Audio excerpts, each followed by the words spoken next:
This is Henry Sands with another episode of Real Talk. If you ever were wondering what was going on in Fox Valley, what we call Fox Valley 365, or going on in Green Bay, especially with the COVID-19, today is the day for you. We have the mayor from Green Bay, Eric, on our show today. But we also want to thank our sponsors at Park Bank. Thank you for everything that you're doing. Thank you for keeping us going as COVID-19. And we want everyone to subscribe to our YouTube channel. We have the mayor on with us today, Mayor Eric Genrich. I hope I pronounced his last name right. How are you doing, sir? Doing well. How are you, Henry? Good. So, did I pronounce the last name right? Say it one for me. It's not Uncle Newt. It's actually Genrich. But it's not Uncle Newt. I love that. So first, let me say this. You and I have a lot in common. You might not recognize. Your wife's name is Emily. Yep. My wife's name is Emily. My son's name is Henry. Your son's name is Henry. I mean, this is, I mean, like you and I, like this is, we might have something special going on here. I like that. If I changed my name to Henry, then we'd be even more similar. Right. And I usually have a beard going on more than I do now. I mean, this is. There you go. I have glasses. This is really. This a lot of connections. This could be a love fest here, Mayor. Absolutely. Well, one, congratulations on I know you're still new into being a mayor. I know you got elected last April? Yeah, so just past the 1-year anniversary, actually. Yeah, so congratulations to that. And Thanks. You're right now, you're in the thick of a lot of COVID-19 stuff going on in the Green Bay area. I know that right now, over cases, you guys almost are second to Milwaukee, but per capita are number one in the state. We are, unfortunately. So how are things going up there, Mayor?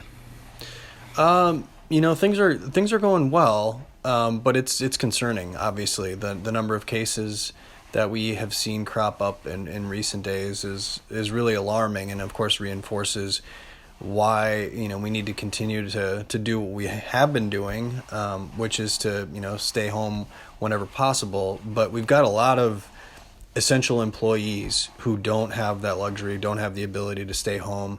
And that's where we're seeing the outbreak here, not just in Green Bay or not just in Wisconsin, but in meatpacking plants all across the United States. You've seen these facilities act as hotspots, right? Because there's very arduous work that's occurring in close quarters with a lot of people, and as a result, we've seen a ton of spread in these communities among these employees and their families. So. It's something that we're grappling with here. Unfortunately, we've seen a huge spike in cases over the last week or two, and our public health department, which is housed at the county, has been working to address this. But it's a huge concern for all members of our community. Has there been a plan for the plant to? Because it's closed now, correct? Yeah, the source of sort of the biggest hotspot in Green Bay is now closed. JBS has closed down, but prior to its closing, we saw a lot of infections among employees, and unfortunately, it's gone beyond them to their families and friends. So that's why it's so important to reinforce the message that even if it's a gathering of a couple people, that's too many. You really need to stick with members of your own household and limit any kind of public interaction. Go to the grocery store once a week if you can avoid it. Get things delivered or pick it out. Have it so it's curbside pickup. But we've got to continue with the physical distancing that has been recommended by local public health, state public health, and of course the CDC. Have you had any protests up there? Down here we have protests of people wanting to open back up the economy. Have you had any of those protests up there in Green Bay? Not to my knowledge. We haven't seen anything of any size up here. Of course, we've heard frustrations, and which I totally sympathize with and understand. I mean, people are in really difficult economic straits here, especially those service employees, small business owners who haven't been able to operate or get a regular paycheck. So we sympathize with all of those concerns, and like everybody, I want to get our economy and our society opened up as soon as possible. But we've got to do it in a reasonable way, in a way that respects public health and keeps everybody safe. Yeah, a big part of the population was the Latinx population. The Latino community up there really was hit by this. Has there been any outreach to that community of making sure that they know to stay home and getting the word out to them how important this is to be safe? There has been. I don't know that it was done as soon as we would have liked. Our police department actually has a really good relationship with the Latinx population here in Green Bay. So our commander of operations, Kevin Warwick, has really taken the lead within the sort of the unified command structure that's responding to this health emergency in the county. He's taken the lead in getting the word out to that population and other immigrant groups that have that are represented within these employers, and so.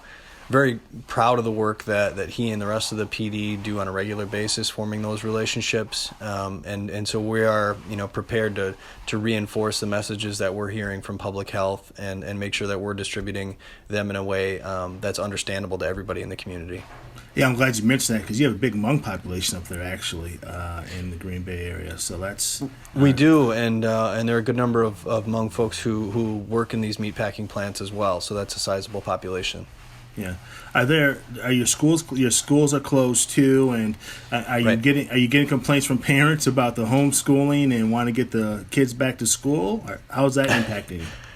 Yeah, it's a challenging situation. I mean, my wife Emily is a special education teacher in Green Bay schools, and so she's facing challenges of her own, educating the kids that she's tasked with helping. So that's a challenge I think that a lot of teachers are facing. But then, we're of course acting as parents as well, and so our kids have been great through this process, very flexible, but it's tough for everybody. I mean, this is a really challenging experience, and we're in a privileged position, right? I mean, my wife is a school teacher. But still, we struggle with educating our kids. So, you got to recognize what a lot of other folks are dealing with during this difficult time. It's not easy for anybody. Yeah. Do you have a plan of when you think the Green Bay will be opened back up, the economy open back up? Are you kind of letting the governor take the lead and the national folks take the lead? I mean, because you are a small organization, not organization, but small city, and you mentioned before that your health department's within the county. So, what are your metrics to think you start opening back up? Yeah, so our public health officer is at the county level, so we're certainly deferring to them and their expertise. Spoke to the governor late last week with regard to this situation. I know that he's very focused on offering all the resources possible to address the spike that we've seen here in recent days in Green Bay. But in terms of opening things up, again, we really need to respect the experts here.